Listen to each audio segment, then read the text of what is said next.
Hello everyone. Today is the second class of सिरोक्स। Last class में हमने सिरोक्स के कुछ डेफिनेट केसेस के बारे में बात करी थी, डेफिनेट कॉन्सेप्ट्स के बारे में। तो हमने टोटल 4 कॉन्सेप्ट्स के बारे में बात करी थी। आज उन 4 कॉन्सेप्ट्स के बेस पे हम कुछ इंपॉर्टेंट, जो कि एग्जाम पॉइंट ऑफ व्यू से बहुत ज्यादा इंपॉर्टेंट क्वेश्चंस हैं, उनके ऊपर डिस्कशन करेंगे। Okay, so this is a very first question. But question को करवाने से पहले मैं आप लोगों को एक बात बता देता हूँ कि अगर आप लोगों को किसी भी क्वेश्चन में कोई डाउट आता है या सिनॉप्स के कहीं से भी आप कोई क्वेश्चंस करते हो, उन क्वेश्चंस में कोई डाउट आता है, तो आप लोग कमेंट सेक्शन में अपने डाउट्स को पुट डाउन कर सकते हैं, जिससे कि नेक्स्ट वीडियो में मैं आप लोगों के डाउट्स यहाँ पे क्लियर करके क्लियर क्लास। अदरवाइज आप लोग मेरे लिंक इंस्टाग्राम पेज पे भी फॉलो कर सकते हैं, आप उस पर भी अपने डाउट्स भेज सकते हैं, मुझे कोई प्रॉब्लम नहीं, मैं वहां से भी आपको डाउट्स क्लियर करवा देता हूँ। Okay, so let's start with the very first question. सबसे पहला क्वेश्चन हमारे पास है, स्टेटमेंट है all A are B visible, no A C, कोई भी ए सी नहीं है, ए और सी के बीच में बाउंड्री बाउंड्री लाइन टच हुई क्रॉस सिंबल के साथ। ऑल सी आर डी, सारे के सारे सी डी के अंदर। फिर कंक्लूजन आया सबसे पहला, all B are C. All B are C का मतलब सारे के सारे बी सी के अंदर। क्या सारे के सारे बी सी के अंदर दिख रहे हैं? No, because it is not visible in the diagram. ये डायग्राम में नहीं दिखाई दे रहा, तो ये गलत हो गया। क्लियर। सेकंड पे आते हैं, नो बी इज सी। क्या बी और सी के बीच में बाउंड्री टच करते हुए क्रॉस का सिंबल आ रहा है? नो।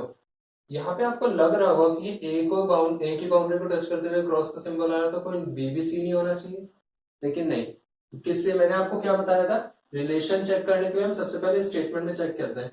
क्या स्टेटमेंट में बी और सी, एक स्टेटमेंट में एक ही स्टेटमेंट में बी और सी डायरेक्ट रिलेशन में दिख रहा है आपको? नो। जस्ट बिकॉज ये डायरेक्ट नहीं दिख रहे हैं, तो इनके बीच में मैं रिलेशन जस्टिफाई नहीं कर सकता। ये नो का रिलेशन ए और सी के बीच में है, बी और सी के बीच में नहीं है। दैट मीन्स बी और सी के बीच में तो कोई रिलेशन ही नहीं है, और जब रिलेशन जस्टिफाई नहीं हुआ तो ये गलत होगा। Clear class. Next one, some A are not C. यहाँ पे हमें क्या दिख रहा है? No A C. अगर मैं बोलूँ कि मेरी क्लास में कोई भी स्टूडेंट लड़का नहीं है, तो उसमें से कुछ भी लड़के नहीं होंगे। तो सिंपल सी बात है, नो की स्टेटमेंट में अगर सम नॉट का केस आता है तो हम उसे प्रूव कर सकते हैं। नो ए सी, जब पूरा का पूरा ए सी नहीं है तो ए का कुछ हिस्सा भी सी नहीं होगा। That's why it is right. आराम से दोबारा समझिए, मैं कह रहा हूं कि no, none of the student in my class is boy. None of the student in my class is a boy. जब पूरे के पूरे ही लड़के नहीं है तो उनमें से कुछ भी लड़के नहीं होंगे, कुछ लड़के हो जाएंगे, नहीं होंगे ना। That's why it is right. Last one, no B is D. No B is D के लिए मैंने फिर से चेक करा, क्या बी और डी के बीच में क्रॉस का सिंबल अटैच करते हुए डायरेक्ट बाउंड्री टच हो रही है? नो। क्यों नहीं हो रही? क्योंकि ये नो का रिलेशन ए और सी के बीच में है, बी और डी के बीच में तो कोई रिलेशन ही नहीं है। जस्ट बिकॉज इनके बीच में कोई रिलेशन नहीं है, मैं इसको क्रॉस करूंगा।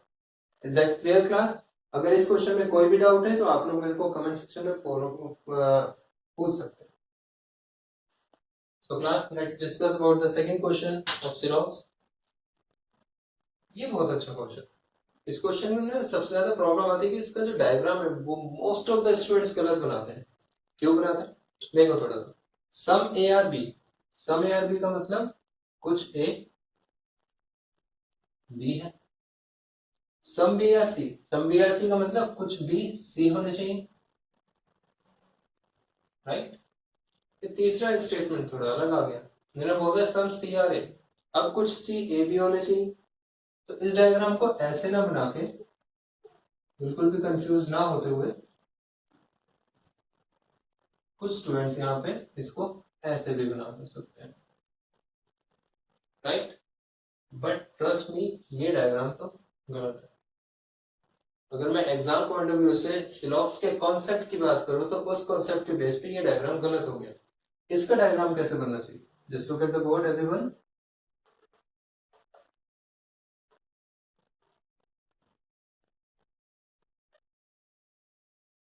इन्होंने बोला some A are B, some B are C, some C are A. क्या किसी भी स्टेटमेंट में तीनों वेरिएबल एक साथ आए?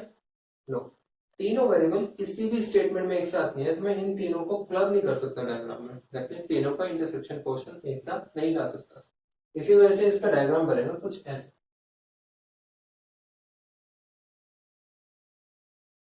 बाउंड्रीज भी टच, लेकिन टू एंड बाय इंटरसेक्शन, लेकिन टू इंटरसेक्शन में होगी, थ्री इंटरसेक्शन कहीं भी नहीं दिखेगा इसमें। So let's discuss the conclusions. First conclusion is some A which are B are also C. Conclusion first आपको ये बोल रहा है कि कुछ A जो कि B है वो C भी है। A का कोई हिस्सा जो B के अंदर आ रखा है, क्या C के अंदर दिख रहा है? नहीं दिख रहा, and क्योंकि ये नहीं दिख रहा ये गलत हो गया। क्लास ध्यान से नोट करना मेरे पॉइंट को, जो इससे पहले मैंने डायग्राम बनाया था उसके अकॉर्डिंग ये कंक्लूजन सही है, बट वो डायग्राम ही गलत है तो वो कंक्लूजन गलत हो गया। अकॉर्डिंग टू दिस डायग्राम ये कंक्लूजन गलत, क्यों? क्योंकि तीनों का इंटरसेक्शन पोर्शन डायग्राम में हम दिखा नहीं सकते अभी। सेकंड, इसे बोलते हैं हम कंडीशनल स्लोप्स।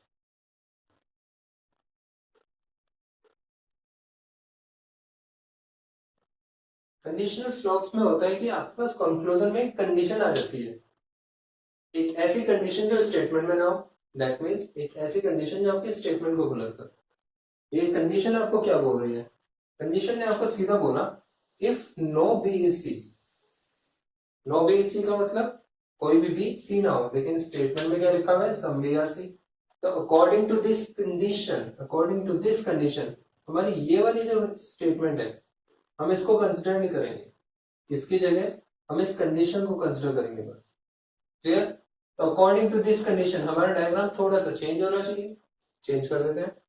इसको छोड़ के हम पूरा डायग्राम सेम बनाने वाले। सम ए आर बी,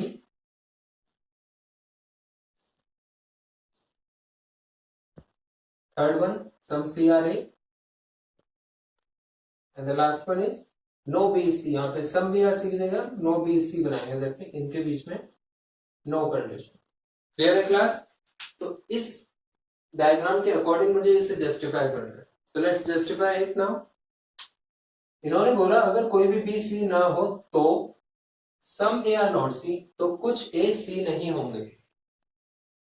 यहाँ पे तो हमें कुछ ए सी दिख रहे हैं, तो स्टूडेंट सीधा से इसको देखेंगे कुछ ए सी दिख रहे हैं और इसको जल्दी से रोम करके आगे निकल जाएंगे, लेकिन नहीं, इस कंडीशन को ध्यान से समझिए क्लास। कंडीशन आपको क्या बोल रही है? अगर कोई बी सी नहीं होगा तो कुछ ए सी नहीं होंगे। क्या ये हम सिद्ध कर सकते हैं? यस। कैसे? इन्होंने बोला कोई भी बी सी नहीं है, पूरा का पूरा बी जो है वो सी नहीं है। अगर ये पूरा बी सी नहीं है तो ये पूरा का पूरा बी जो इतना पोर्शन है पूरा सी नहीं होगा, और जब ये पूरा ही बी सी नहीं है तो बी का वो हिस्सा जो ए के अंदर आ गया वो भी सी नहीं होगा। दैट मीन्स ए का इतना पोर्शन जो बी के साथ इंटरसेक्ट होता है ये कभी भी सी नहीं होगा। इसी वजह से ये दूसरा कंक्लूजन सही हो जाता है। इस कंक्लूजन को थोड़ा ध्यान से समझना क्लास। ये बोल रहा है कि अगर कोई भी सी ना हो तो कंडीशन दे दी, तो इस कंडीशन के बेस पे जो बी और सी का स्टेटमेंट में रिलेशन है वो तो खराब हो गया, गलत हो गया। बाकी के स्टेटमेंट्स एज इट इज, और इस कंडीशन को हम यहाँ पे डायग्राम में ड्रॉ कर लेंगे इसको नेग्लेक्ट करते हुए, और फिर इस डायग्राम के बेस पर हम इस कंक्लूजन को प्रूव करेंगे। Is it clear everyone? Okay class, note it down as fast as possible. Okay, so let's discuss about the third question. आपके पास तीसरा क्वेश्चन आया है, 4 स्टेटमेंट 4 कंक्लूजन। इसका डायग्राम बनाते हैं। डायग्राम क्या बनेगा? All A are B. All A are B का मतलब सभी के सभी ए बी के अंदर है, right. Second is all B are C. All B are C का मतलब सभी के सभी बी सी के अंदर है। Third statement no A is D. No A is D का मतलब कोई भी ए डी नहीं। And the last one is all E are D. All E are D का मतलब क्या है? सभी के सभी ई डी के अंदर। तो यहाँ पे हमें एक चीज पता चली, क्या? नो ए इज डी इन्होंने दिया है, तो ए और डी के बीच में तो नो का रिलेशन आ गया। क्या बी और डी के बीच में हम रिलेशन दे सकते हैं? सोचिए, नहीं दिखा सकते। क्यों नहीं दिखा सकते? क्योंकि ये नो का रिलेशन जो नो की बाउंड्री टच हो रही है वो ए से डी की हो रही है, बी से डी का तो कोई रिलेशन ही नहीं है। तो क्योंकि बी से डी का कोई रिलेशन नहीं तो सी से डी का भी कोई रिलेशन नहीं होगा। क्लियर? सो सबसे पहले हम कंक्लूजन देखते हैं। पहला, first conclusion states all A are C. क्या सारे के सारे ए सी के अंदर है? जो मैंने आपको लास्ट क्लास में कॉन्सेप्ट की बात करी थी, तो कॉन्सेप्ट में आपका थर्ड कॉन्सेप्ट आया था जब हमने ऑल की स्टेटमेंट्स के बारे में बात करी, जब ऑल की स्टेटमेंट में कंक्लूजन अंदर से बाहर की तरफ जाता है तो वो हमेशा सही होता है, और बाहर से अंदर आएगा तो ये गलत। हम वैसे भी चेक कर सकते हैं, जब सारे ए बी के अंदर है, सारे बी सी के अंदर है, तो सारे ए बी सी के अंदर होंगे, ऑब्वियस सी बात है। Now come to the second conclusion, no A is E, no A is E. क्या ए और ई की बाउंड्री टच हो रही है? नहीं हो रही, तो क्या होगा ये? गलत, right? No, it is right. अब आप बोलोगे इनकी बाउंड्रीज तो टच नहीं हो रही, फिर भी ऐसा ही कैसे हो गया? ऑब्वियसली सही है। इन्होंने यहाँ पे क्या बोला है? कोई भी ए डी नहीं है। जब कोई भी ए डी नहीं है तो कोई डी भी ए नहीं होगा, रिवर्सिबल। और सारे के सारे ई कहाँ है? डी के अंदर है। जब सारे ई डी के अंदर है, कोई डी ए नहीं है तो कोई ई भी ए नहीं होगा, और जब कोई ई ए नहीं है तो कोई ए भी ई नहीं होगा। क्लियर है class? Okay, now third one, no B is E. कोई भी बी ई नहीं है, क्या होना चाहिए? ये गलत होगा। क्यों गलत होगा? थोड़ा सोचो। इन्होंने बोला है नो बी इज ई, क्या बी और ई का डायरेक्ट रिलेशन है? बाउंड्री टच हो रही है? छोड़ो। क्या बी और डी की बाउंड्री टच हो रही है? नहीं हो रही। अभी मैंने स्टार्टिंग में आपको बताया था बी और डी की बाउंड्री टच नहीं हो, तो बी और डी के बीच में रिलेशन नहीं जस्टिफाई हो सकता। और जब बी और डी के बीच में रिलेशन प्रूव नहीं हो सकता, बी और ई के बीच में भी नहीं कर सकते हो। इसी वजह से हमारा तीसरा गलत हो गया। ओके क्लास, चौथा कंक्लूजन थोड़ा इंपॉर्टेंट है, ध्यान से देखना। Some C are not D. Some C are not D का मतलब सी का कुछ हिस्सा डी नहीं होना चाहिए। क्लियर? क्या होगा ये सही है। क्यों सही है? देखो, सारे के सारे ए बी के अंदर है, सारे बी सी के अंदर, देखो सारे ए सी के अंदर भी हुए। सिंपल। कोई भी ए डी नहीं है। जब कोई भी ए डी नहीं है तो ए के अंदर का वो हिस्सा जो सी के अंदर आ रहा है वो भी डी नहीं होगा। जब पूरा पूरा ए डी नहीं है तो ए का वो हिस्सा जो सी के अंदर है वो भी डी नहीं होगा। दैट मीन्स सी का वो हिस्सा जो ए के अंदर कोइंसाइड हो गया वो कभी भी डी नहीं होगा। That's why it is right. Clear है class? So note it down fast. So let's discuss about the fourth question. Fourth question is again a very important question. इस क्वेश्चन में सबसे पहले इस स्टेटमेंट ही थोड़ी अलग है। इन्होंने बोल दिया ओनली ए आर बी। याद रखना क्लास, जब भी आपके पास ओनली के साथ स्टेटमेंट आएगी तो ओनली वाली स्टेटमेंट में आपको स्टेटमेंट को रिवर्स करना है ऑल के साथ। ओनली ए आर बी का मतलब है कि जितने भी बी है वो सिर्फ ए का पार्ट है। जितने भी बी है वो सिर्फ ए का पार्ट है। तो ओनली वाले स्टेटमेंट को हम कैसे लिखते हैं? ऑल बी आर ए। जब भी ओनली वाली स्टेटमेंट आएगी तो सेकंड वाले वेरिएबल को हम फर्स्ट में आएंगे और फर्स्ट वाले वेरिएबल को हम सेकंड में ले जाएंगे और इसको हम रिवर्स कर देंगे। क्लियर है क्लास? सो मैंने आपको क्या बोला? ओनली वाली स्टेटमेंट में हम रिवर्स कर देंगे वेरिएबल को ऑल बी आर ए के साथ। तो जस्ट इसको हम डायग्राम में कैसे ड्रॉ करेंगे, ध्यान से देखिए। Only A R B means all B R A, तो all B R A का डायग्राम कैसे बनता है? all B R A। Clear? Second one is no B is C। no B is C का मतलब कोई भी B C नहीं है। थर्ड स्टेटमेंट क्या है? no C is D and the last one is all D R A। all D R A का मतलब क्या हुआ? सारे के सारे D A के अंदर आ गए और कोई भी सी डी नहीं है तो डी और सी के बीच में फिर से नो करलेशन। यहाँ पे नो करलेशन बी और सी का भी है और डी और सी का भी है, और बी और डी दोनों ए के अंदर आ गए। Clear class? So let's start with very first conclusion. First conclusion आपको बोलता है some B are A. Is it right? अगर यहाँ पे हमें दिख रहा है कि सारे के सारे बी ए के अंदर है, जब सारे बी ही ए के अंदर है तो ए बी का कुछ हिस्सा भी ए के अंदर होगा। अगर मैं बोलूँ कि सारे जितने भी विद्यार्थी मेरी क्लास में जितने भी स्टूडेंट्स हैं वो सारे के सारे लड़के हैं, जब सभी लड़के हैं तो कुछ भी लड़के होंगे, सीधी सी बात। तो पहला कंक्लूजन सही। दूसरा, no B is D. No B is D prove करने के लिए सबसे पहले मुझे इन दोनों के बीच में बाउंड्री टच होते हुए क्रॉस का सिंबल चाहिए कि इनके बीच में बाउंड्री टच हो रही है। नो। क्रॉस का सिंबल आया? नो। क्योंकि क्रॉस का सिंबल नहीं है तो मैं इसको यहीं पे क्रॉस करूंगी, मुझे चेक करने की भी जरूरत नहीं है। Third one, no C is D, no C is D, yes diagram के according no C is D, इनके बीच में क्रॉस का सिंबल भी है, बाउंड्री टच भी हो रही है, तो ये सही होना चाहिए, बट ये गलत होगा। अब आप पूछोगे ये गलत क्यों हो गया, सोचो। मैंने आपको कल लास्ट क्लास में बताया था, लास्ट क्लास में आपको एक चीज बताई थी कि जब भी हमारे पास कोई ऐसी स्टेटमेंट जो क्वेश्चन में दी हो और वो एज इट इज कंक्लूजन में रीस्टेट हो जाए, तो restatement of any statement is always wrong. याद है कॉन्सेप्ट नंबर 2 के अंदर। ओके, आप चेक भी कर सकते हैं अगर आपने नोट्स बनाया हो तो, रीस्टेटमेंट किसी भी स्टेटमेंट की हमेशा गलत होती है। Last one, no A C, no A सी का मतलब कोई भी ए सी नहीं है, तो कोई भी ए सी नहीं है कि मुझे ए और सी के बीच में नो का सिंबल चाहिए, दैट इज क्रॉस का सिंबल। क्या ए और सी के बीच में क्रॉस का सिंबल आ रहा है डायरेक्ट बाउंड्री टच होते हुए? नो। यहाँ पे नो बी एस सी है, यहाँ पे नो डी एस सी है, तो नो ए एस सी तो हमें डायग्राम में दिख ही नहीं रहा, तो क्योंकि ये दिख नहीं रहा ये गलत हो गया। क्लियर है क्लास? इस क्वेश्चन में कोई डाउट हो तो कमेंट सेक्शन में मुझे क्वेश्चन पूछ लीजिएगा, कोई भी डाउट हो तो आप पूछ सकते हैं। एंड क्लास, अगर आप लोगों ने अभी तक मेरी वीडियो को लाइक नहीं किया है तो आप इसको लाइक एंड शेयर जरूर कीजिएगा, एंड मेरे चैनल रीजनिंग गुरु को सब्सक्राइब भी कीजिए। So let's switch to the next question.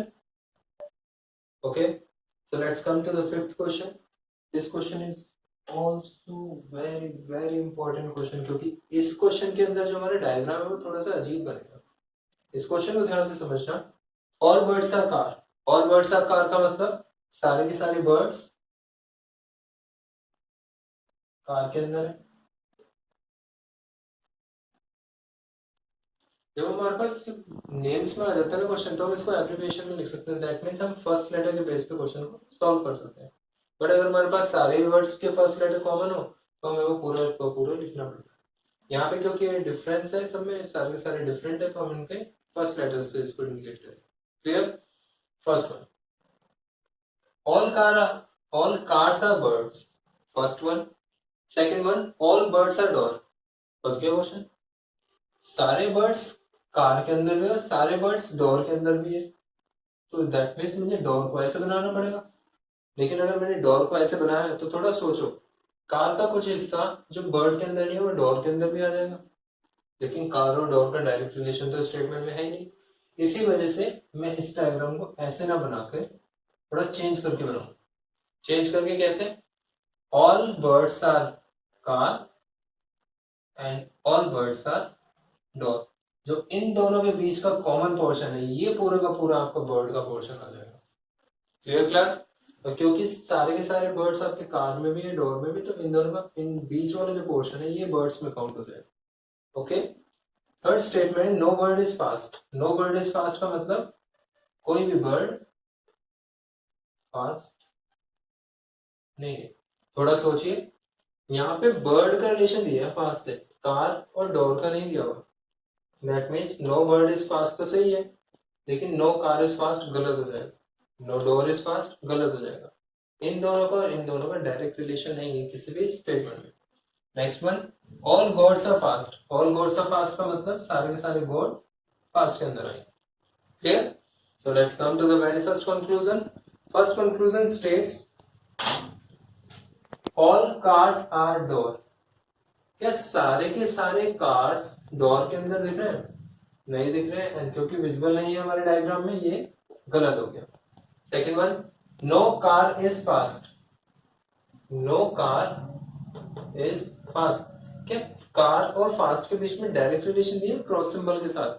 No. मैंने अभी डायग्राम को जस्ट एक्सप्लेन कर रहा था तब मैं आपको मेंशन किया था, ये बर्ड और फास्ट के बीच में तो नो का रिलेशन दिया हुआ है, लेकिन कार और फास्ट के बीच में नो का रिलेशन नहीं है, एंड क्योंकि वो है ही नहीं तो मैं इसको प्रूव नहीं कर सकता। Clear class? Next one, some door are not fast. Some door are not fast, कुछ डोर फास्ट नहीं है। इसको प्रूव करने के लिए मैं फास्ट के साथ नो का रिलेशन और डोर के साथ सम का रिलेशन देख लेता हूँ। फास्ट के साथ नो का रिलेशन किसका है? बर्ड का, और डोर के साथ सम का रिलेशन बर्ड का गिवन है। फिर भी इसे चेक कर दे, यहाँ पे इन्होंने क्या बोला? No bird is fast. No bird is fast का मतलब ये पूरी बर्ड जो है ये फास्ट नहीं है, और जब ये पूरी की पूरी फास्ट नहीं है तो डोर का वो हिस्सा जो बर्ड में होगा वो भी फास्ट नहीं होगा, तो डोर का इतना पर्टिकुलर हिस्सा कभी भी फास्ट नहीं होगा। तो ये चीज हमें डेफिनेट देख रही है, इसलिए सही हो। Last one, no bird is bird. यहाँ पे क्या लिखा है, no bird is fast. No bird is fast means no fast is bird. जब कोई बर्ड फास्ट नहीं है तब कोई फास्ट भी बर्ड नहीं होगा। और जब पूरा पूरा फास्ट ही बर्ड नहीं है, तो गॉड क्योंकि फास्ट के अंदर आ रहा है, तो पूरा पूरा गॉड भी बर्ड नहीं होगा। एंड क्योंकि ये पॉसिबल है, हमें डेफिनेटली दिख रहा है, इस वजह से ये सही होगी। ओके क्लास, किसी को इस क्वेश्चन में डाउट तो आप लोग पूछ लीजिएगा। Let's go to the next question. So this is the last question of this video. इस क्वेश्चन को आप बहुत ध्यान से देखिएगा, क्योंकि यहाँ पे एक और नए टाइप की स्टेटमेंट आ गई। इस टाइप की स्टेटमेंट बेसिकली अभी तक एग्जाम में पूछी नहीं गई है, लेकिन आपके कोर्स में आती है और बहुत रेयरली कोई स्टेटमेंट को पढ़ाता है। स्टेटमेंट को थोड़ा ध्यान से देखना।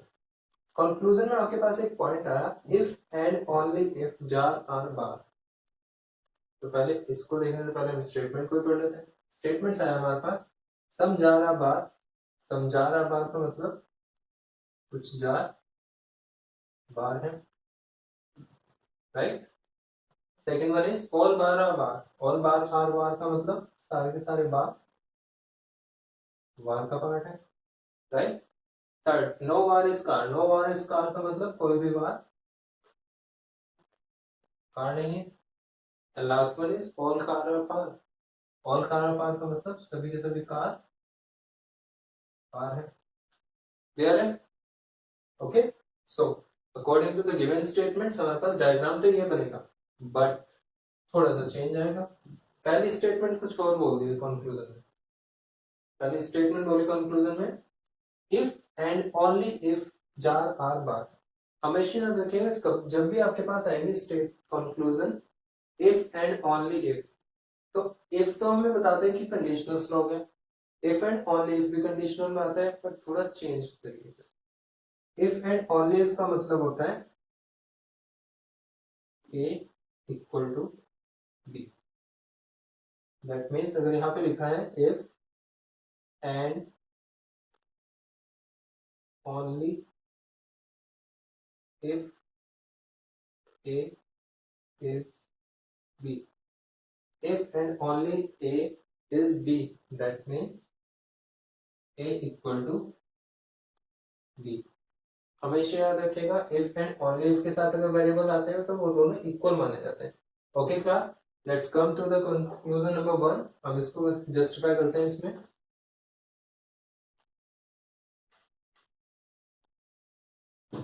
कंक्लूजन बोल रहा है if and only if jar are bar.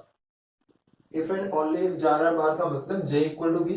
तो अगर मैं यहाँ पे डायग्राम में थोड़ा सा चेंज लाऊं और j इक्वल टू बी कर दूं और बाकी स्टेटमेंट एज इट इज रख दूं, तो बाकी स्टेटमेंट एज इट इज रखने का मतलब सारे के सारे बार वॉर में, कोई भी वॉर कार नहीं है और सभी कार कार है।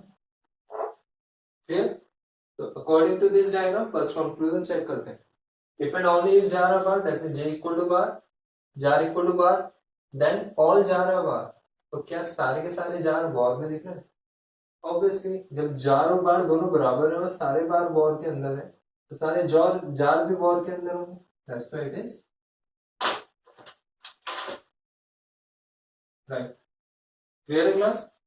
थोड़ा ध्यान से, इफ एंड ओनली इफ आपके हमेशा बोलते हैं कि जब भी इफ एंड ओनली इफ आएगा वेरिएबल्स को इक्वल रखो। इक्वल मतलब इक्वल टू के साथ। Second, some jar are not car. तो ये तो हमारा डेफिनेट आ रहा है, इसमें तो कोई कंडीशन नहीं है। तो सेकंड कंक्लूजन हमारा इस डायग्राम के अकॉर्डिंग चलेगा।